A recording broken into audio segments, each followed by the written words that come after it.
Zouria Mouyad Ben, bonjour. Bonjour Anne-Constance. Vous êtes donc vice-présidente du conseil départemental, mais c'est surtout ce matin en tant que conseillère départementale du canton de Msamboro, Akwa et une petite partie de Bandrabois que vous êtes sur le plateau. Vous vouliez revenir avec nous sur les violences et les actes de terrorisme qui se sont passés hier au lycée de la Cité du Nord. Vous y étiez. Qu'est-ce que vous avez vu, Zouria ? Alors, je vais vous dire d'abord que c'est du terrorisme pur et simple. C'est du terrorisme ce que nous vivons à Mayotte, parce que ce que j'ai vécu, ce que les élèves, le lycée du Nord a vécu hier, je pense que c'est du jamais vu à Mayotte. Parce que des intrusions, des violences dans les établissements, il y en a.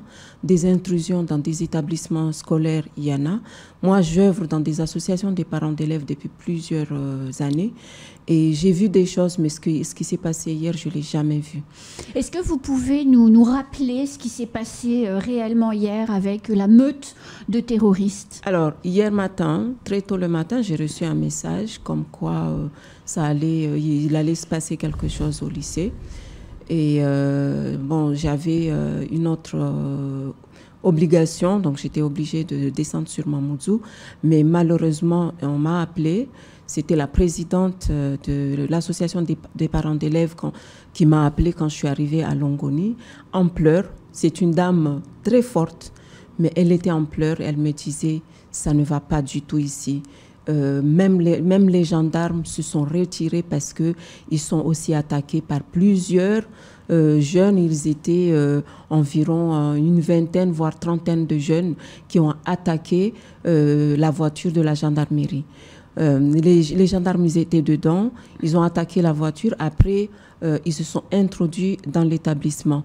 Quand l'établissement a eu les infos, ils ont confiné les élèves dans des salles de classe avec les professeurs dedans. Chaque classe était en présence d'un professeur. Mais ces jeunes-là, justement, ont cassé des portes pour entrer dans des salles de classe, racketter les jeunes qui étaient dedans. Donc, et les menacer. Et les menacer avec des machettes, des barres de fer, des haches et des marteaux. Donc, c'était une scène horrible qui s'est passée hier. Il fallait y voir pour vraiment y croire. D'ailleurs, c'est ce que je demande aux responsables, à la préfecture, justement au préfet et à ses employés, de venir voir quand il y a des événements comme ça, des actes comme ça. Il faut qu'ils soient sur place pour voir réellement ce que vivent la population. Parce que vous disiez aussi, Zouria, que ces terroristes sont entrés dans l'établissement avec des bidons d'essence que les jeunes qui étaient confinés et terrorisés ont vus, leur objectif étant de mettre le feu à l'établissement. Alors, le bidon d'essence, ce n'était pas à l'intérieur. À l'intérieur, je n'ai pas vu et je n'ai pas entendu parler de bidons à l'intérieur, mais c'était à l'extérieur. Les gendarmes ont pu trouver un bidon d'essence. Après, il y avait justement la voiture de la présidente qui était garée juste devant l'établissement. Ils ont ouvert la voiture, ils ont pris un bidon, je sais pas, je pense qu'ils croyaient que c'était de l'essence. Ils l'ont aspergé sur la voiture. Peut-être ils avaient l'intention d'allumer, d'y mettre le feu. Donc, tout simplement, c'est inimaginable que Mayotte vive ce genre de choses. Vous avez pu, une fois que vous étiez sur place, vous entretenir avec des jeunes qui avaient été agressés, qui avaient été terrorisés. Qu'est-ce que disaient les jeunes, dont on rappelle qu'ils ont entre 16 et 18 ans puisqu'ils sont au lycée? D'ailleurs, il faut savoir que les profs du lycée du Nord sont en droit de retrait. Oui. Et les parents ont lancé, l'association des parents d'élèves ont lancé un appel à manifester devant l'établissement ce matin. Et j'étais étonnée d'entendre aux infos que le lycée n'est pas fermé et que ils appellent aux élèves les élèves qui passent le bac de s'y rendre. Je dois vous dire que tous les élèves, peut-être pas tous les élèves, parce qu'il y a quand même, et c'est dommage que c'est comme ça, il y a quand même des élèves qui, quand il y a eu l'évacuation, comme si ça devient banal pour certains. Et c'est très, très, très grave que ça soit comme ça. Mais il y a aussi beaucoup d'élèves qui sont très, très, très choqués. J'ai échangé avec quelques élèves qui me disaient comment vous voulez que je passe mon bac dans cet établissement où j'ai été terrorisée. Donc, je ne sais pas quelles mesures le rectorat va prendre pour que nos élèves puissent justement préparer leur bac. Parce que là, pour le moment, il y a déjà des épreuves, mais il y a aussi il y en a aujourd'hui, il y a aussi la préparation des épreuves du mois de juin. Donc, mais Zouria, là, ce matin, et le recteur l'a confirmé, il y avait dans le programme des épreuves de spécialité prévues ce matin pour quelques-uns des élèves de terminale. Visiblement, les enseignants sont en droit de retrait, mais les épreuves du bac devraient avoir lieu. Je sais que les parents d'élèves sur le lycée de la Cité du Nord sont plutôt dynamiques. La semaine dernière, ils ont bloqué 2 jours consécutifs l'accès au lycée. Est-ce que ce matin, ils vont œuvrer pour tenter de faire en sorte que cette épreuve de spécialité soit reportée ou bien qu'elle ait lieu à un autre endroit qu'à l'endroit où leurs enfants ont été agressés la veille? Alors, les discussions continuent. Parce que c'est vrai qu'il y a eu une réunion avec les parents d'élèves dont j'ai assisté au début, mais je n'ai pas pu finir parce qu'il y avait une autre réunion avec tous les élus du Nord. Donc, je n'ai pas pu avoir la conclusion ce matin et j'aimerais bien qu'on ait également un parent d'élève pour venir témoigner et parler de ce qui s'est passé, parler de la décision des parents d'élèves. Mais j'ai entendu également qu'il y a des épreuves que les élèves iront passer au lycée de Kani. Ça, je l'ai appris également ce matin, mais je n'ai pas la confirmation. Mais soyons sûrs que ça va impacter énormément l'examen de nos enfants. Donc, je ne sais pas quelles mesures. Et aussi, il y a également le suivi psychologique pour ces enfants. Je pense qu'il est très important que ces enfants ces élèves soient suivis psychologiquement, pris en charge. Là, à ce jour, je ne sais pas quelles sont les mesures qui sont prises. Il y a combien d'élèves à peu près, Zouria, au lycée du Nord?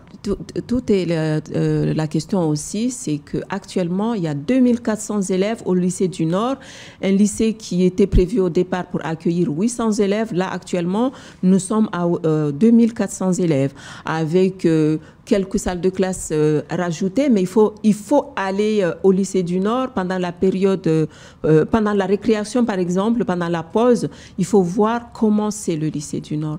C'est tout simplement impossible. Quand on sait qu'ailleurs, dans un autre département français où un établissement ne peut pas accueillir plus de 500 élèves, nous, on exige nos enfants d'être dans un établissement à plus de 2400 élèves. C'est inimaginable et c'est pas possible. Surtout quand l'établissement a été construit pour 800. Tout à fait. C'est particulièrement, difficile. Pour le moment, on ne peut pas parler de l'excellence.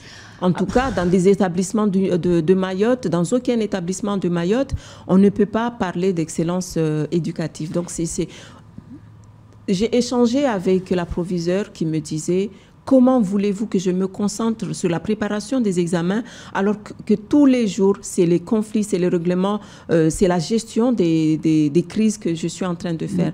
Donc, ce n'est pas possible. Alors, sur le live Facebook, il est écrit que le lycée de la Cité du Nord est le plus grand lycée de France. Non, ça n'est pas le cas. Le lycée des Lumières accueille, ne serait-ce que lui, accueille 2600 élèves. Peut-être un nombre de 2600 élèves au lycée des Lumières. Tous les lycées de Mayotte accueillent un nombre d'élèves incalculable finalement, et ça pose forcément des problèmes de sécurité. 2400 gamins de 16 à 18 ans qui vivent ensemble toute la journée quand l'établissement n'est pas prévu pour accueillir autant d'élèves, ça ne peut que poser des problèmes. Zouria, vous êtes élue active et très impliquée sur votre canton. Si on laisse de côté ce qui s'est passé hier, en tant qu'élu, vous vous êtes vu avec les autres élus du canton et ceux du canton et des communes, et ceux quels que soient les partis politiques. Vous allez vous revoir encore aujourd'hui. Qu'est-ce que vous êtes en train de décider? Qu'est-ce que vous allez faire? Parce qu'à un moment donné, il faut dire stop quand même. Alors, je pense qu'au stade où on en est, il va falloir prendre une décision ferme parce qu'on ne peut plus continuer comme ça. Mayotte ne peut plus avancer comme ça et ce n'est pas que le Nord qui doit prendre cette décision. Moi, je demande le soutien de tous les élus. Et je lance aussi un message aux représentants du président, du parti du président Macron qui sont ici. Il faut absolument que vous voyez la réalité de la chose ici sur le territoire et il faut agir. J'ai l'impression, en fait, la situation à Mayotte a été, on a laissé venir petit à petit. Et là, au stade où on en est, il est plus possible. On ne peut plus continuer comme ça. Il y a des Mahorais qui partent, mais toute Mayotte ne peut pas partir. Donc, il faut qu'on fasse le nécessaire pour que nos enfants puissent être scolarisés, pour que nous puissions vivre Mais du coup, ça veut dire quoi, Zouria? Ça veut dire on marque le coup, on ferme tous les établissements avec les risques que ça implique, c'est-à-dire la violence, l'insécurité dans la rue. C'est quoi ce qu'il faut faire? Parce que quand vous dites ça peut plus continuer comme ça, je pense que tous les gens un peu civilisés ici à Mayotte, et ils sont nombreux, les Mahorais qui pensent comme nous ce matin, pensent la même chose. Ça ne peut plus continuer comme ça. Mais on fait quoi? Comment on matérialise à Gérald Darmanin qu'on ne peut plus continuer comme ça? Parce que le risque, il arrive, c'est qu'il y ait tellement de bazar que depuis la place Beauvau, ils disent ouais, bon, allez, cool, ou en Bouchou, on le fait pas, on verra un peu plus tard. Et là, c'est la fin des haricots, parce qu'on l'attend, cette opération. Alors moi, tout de suite, je ne peux pas toute seule prendre cette décision parce qu'encore une fois, les discussions continuent avec les élus du Nord. Mais je demande à tous les élus de Mayotte aujourd'hui, si vous pouvez nous rejoindre au Nord pour que nous puissions échanger sur cette situation, je pense que ça serait bien que nous puissions prendre une décision ensemble. Tout parti confondu. Il n'y a pas de parti. Encore une fois, il faut qu'on parle d'une seule et même voix. C'est très important. Le président de l'association des maires vient aujourd'hui à cette réunion? Justement, on ne l'a pas encore contacté, mais là, c'est toute la démarche qui est en cours pour que les autres élus viennent nous étayer dans cette... Le président Bio va venir parce que finalement, lui, il est élu du canton d'à côté, M'Tsangamouji, et il y a fort à parier que des élèves de son canton soient scolarisés au lycée. Dans le lycée. Dans le lycée. Il y a des jeunes qui viennent de M'Tsangamouji. J'ai échangé avec lui, il m'a dit qu'on fait la réunion, après quelle que soit la réponse, on lui soumet, on verra bien pour aujourd'hui. Parce que demain, il y a une séance plénière. Demain, on a une séance plénière, oui. Vous prévoyez de rajouter quelque chose, d'en parler à l'occasion de cette séance plénière? Parce que les violences scolaires, elles concernent tout Mayotte. Il y a la semaine dernière, c'était le lycée de Dzoumonier, c'était le collège de Koualé. Enfin, partout, Younoussa Bamana, il y a régulièrement des agressions. Enfin, tout Mayotte est à problème. Toute Mayotte est parce qu'il n'y a pas que les élèves, il y a aussi la population. On a vu, il y a une dame qui habite juste à côté du lycée qui disait, voilà, une maison en rose, je pense que les gens y voient, maison où il y a à étage, au milieu, il y a un peu de couleur rouge. Cette dame, elle a 2 personnes en situation de handicap dans sa maison et tous les jours, les élèves vont fumer devant chez elle, il y a même la semaine dernière, il y en a qui aiguisaient des machettes devant chez elle. Au début, elle râlait, mais au fil du temps, elle dit, moi, je ne peux pas mettre ma vie en danger parce que, à force, ce sont ces jeunes-là qui vont s'en prendre à moi. Donc, la situation... Et puis, la semaine, je pense que vous avez entendu également, la semaine dernière, les jeunes se sont introduits carrément dans le village de M'Tsangadoua. Donc, la population n'est plus en sécurité. Il va falloir réagir. Et vous prévoyez peut-être de repartir en délégation, peut-être la semaine prochaine, avant la fin du Ramadan, pour aller débarquer en cohorte d'élus devant chez Gérald Darmanin pour lui dire « faites-nous en Bouchou ». Tout ça, c'est une décision à prendre ensemble. Moi, toute seule, encore une fois, je ne peux pas prendre cette décision. Il faut qu'on concerte avec les autres élus pour que nous prenions une seule et même décision et parler d'une seule et même voix.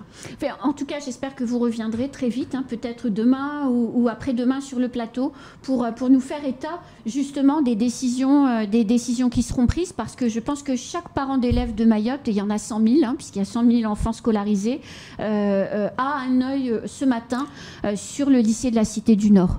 Permettez-moi, Anne-Constance, de rajouter une chose, c'est que Les Mahorais ont longtemps signalé cette situation, mais je me permets de le dire ici, c'est que les gens qui viennent, ils ont tendance à penser que nous sommes des racistes, des xénophobes, alors qu'on signalait tout simplement la situation.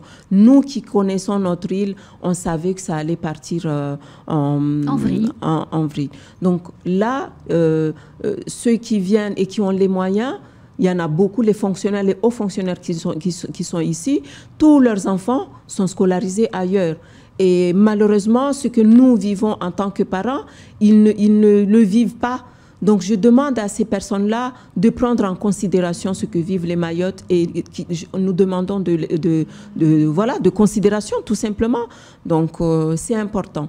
Merci beaucoup, en tout cas, Zouria, d'être venue apporter votre témoignage, parce que il y a un taux d'audience qui est vraiment très important et je pense que les gens avaient besoin de vous entendre et en tout cas de ce que je lis, vous encourage dans le travail qui est le vôtre aujourd'hui pour obtenir effectivement des décisions courageuses pour que le stop soit dit et surtout qu'il n'y ait pas de décision difficile contre Wambushu qui puisse être faite pour peut-être nettoyer notre département Fissa en fait. C'est ce qu'il faut. Et surtout, ces personnes qui nous foutent, excusez-moi du terme, le bordel, il faut qu'ils partent.